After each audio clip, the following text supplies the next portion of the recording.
Assalamualaikum warahmatullahi wabarakatuh. Waalaikumsalam warahmatullahi wabarakatuh. Selamat siang semuanya. Siang, Bu.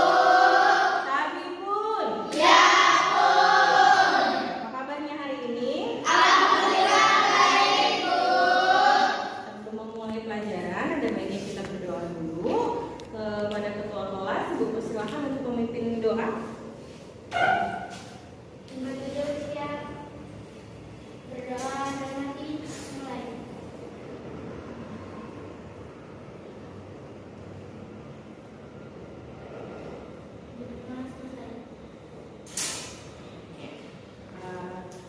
Terima kasih sudah memimpin doa.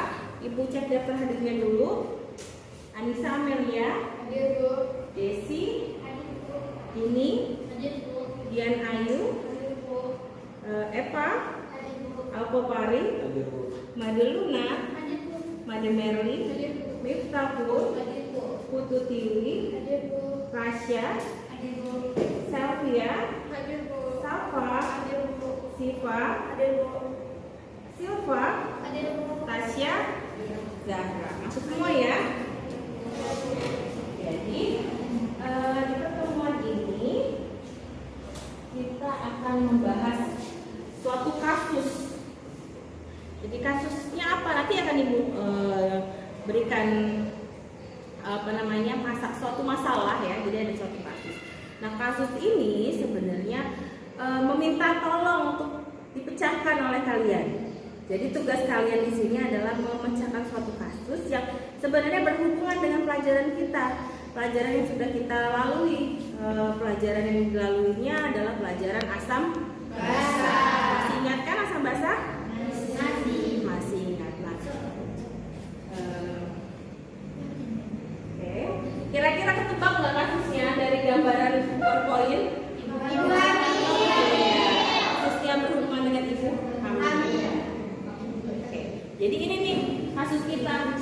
Kasus kita ini berhubungan dengan ibu hamil, di mana nanti kalian diminta untuk melakukan pengujian sifat basa pada cairan ketuban ibu hamil.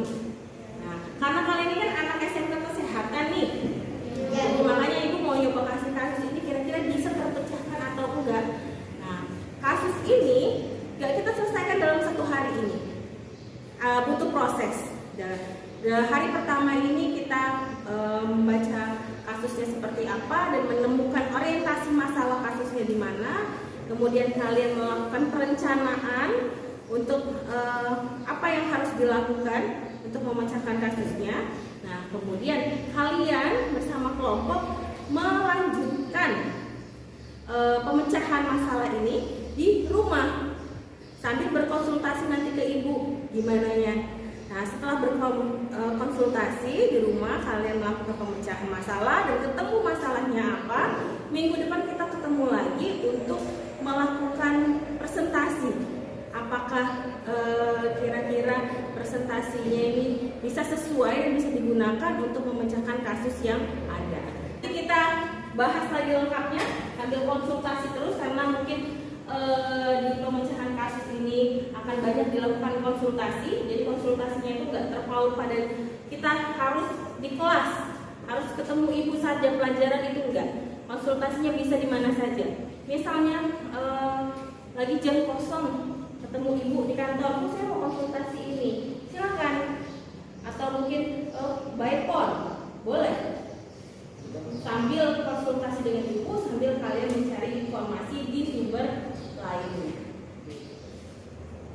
Oke, tujuan pembelajaran kita hari ini adalah menyadari kebesaran Tuhan Yang Maha Esa terhadap fenomena larutan asam basa di dalam, kemudian melakukan perilaku tanggung jawab, bersama jujur dan rasa ingin tahu dalam melakukan percobaan dan diskusi kelompok. Kemudian yang ketiga ini menentukan bahan alami yang dapat digunakan sebagai alternatif pengganti kertas lapus. Kalian tahu kertas lapus kan? Tahu. Pada pengujian sifat basa pada cairan ketuban di Desa Tanjung Purung. Dengan tepat. Desa Tanjung Purung itu suatu desa terpencil yang ada di Kabupaten Lampung Barat. Untuk kelompoknya sudah berkelompok? Ada 4 kelompok atau 3? Oke, ada 3 kelompok. Dan apa namanya, LKPD-nya dulu ya. Kalau ini silakan duduknya boleh melihat sama kawannya.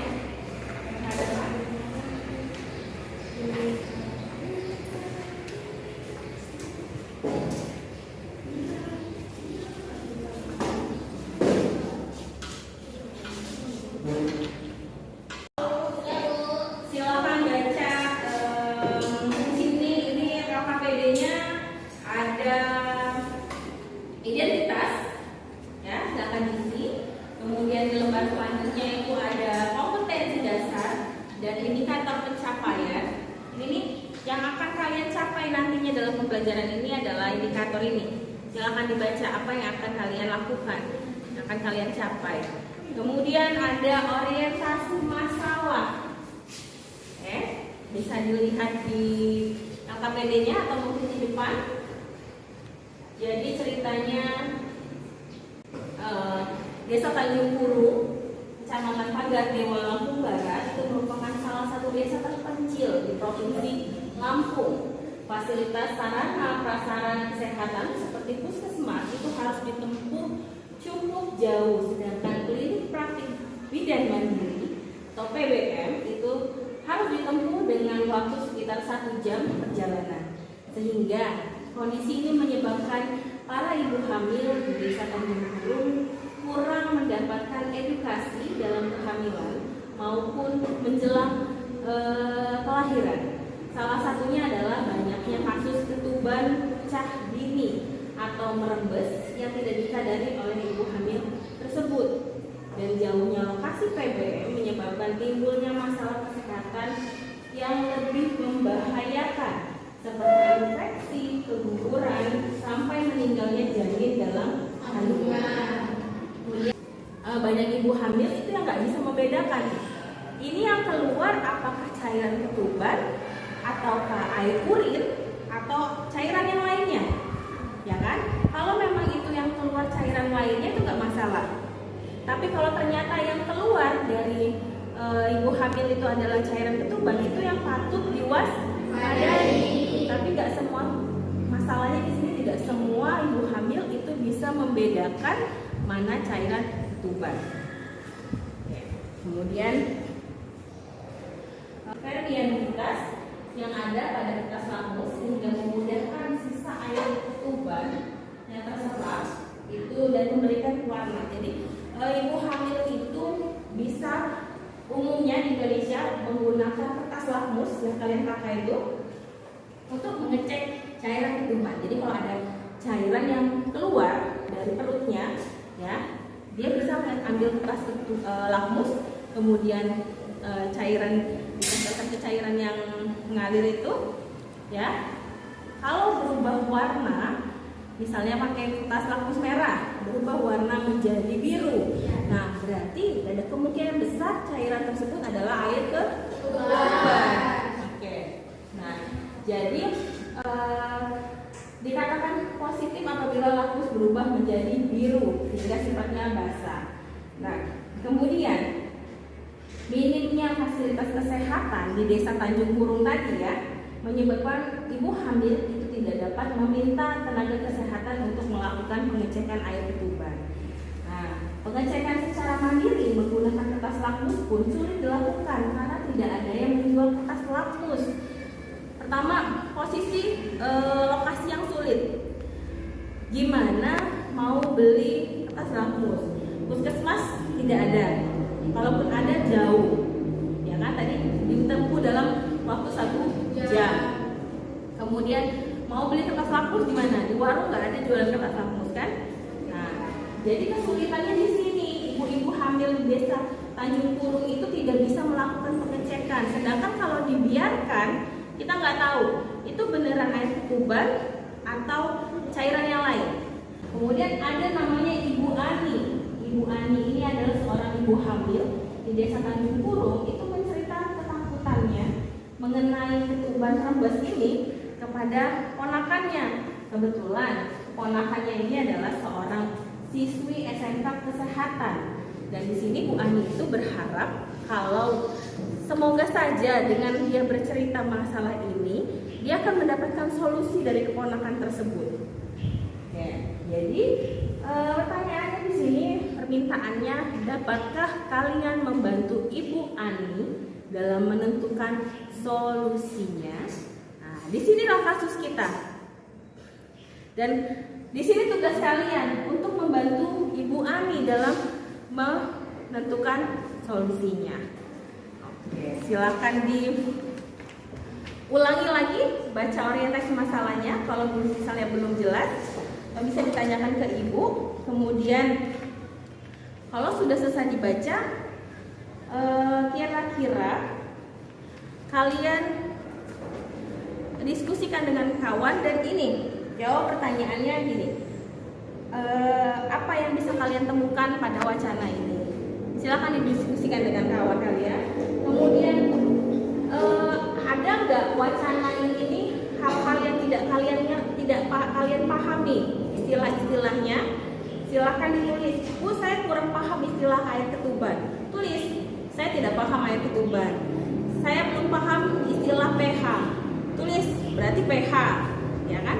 Atau saya belum paham bagaimana cara melakukan pengecekannya. Tulis. Apapun hal yang tidak kalian ketahui, silakan ditulis sehingga itu akan menjadi rumusan masalah. Kemudian ada lagi langkah-langkah mengorganisasi. Bisa kalian lihat, bisa kalian baca apa saja yang sudah kalian miliki. Oke, apa saja yang telah kalian miliki? Ada lembar penugasan 1, lembar penugasan 2. Jadi kayak semacam kontrol kalian selama 1 minggu ini akan melakukan apa, gitu. Oke, silakan dibaca dulu FAPD-nya, nanti akan Ibu bagikan lembar penugasan 1.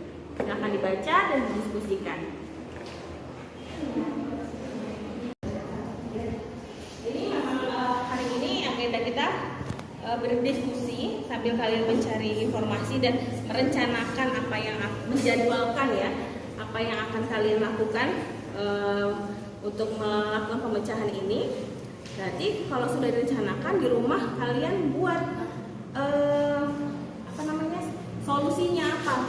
Misalnya melakukan percobaan. Jadi kalian buat di rumah sama kawan-kawan, nanti divideokan. Gitu. Nanti videonya akan kita tayangkan saat kita presentasi. Oh, saya kelompok 1, kami melakukan pengujian dengan cara seperti ini. Kami membuat kertas lapus, alternatif kertas lapus dengan cara seperti ini. Nanti akan ditayangkan di video. Jadi sekarang silakan diskusi sambil mencari informasi. Mana informasi yang belum diketahui, dicatat. Nanti itu yang akan kalian cari tahu dulu. Gitu. Oke, silakan, semangat semuanya.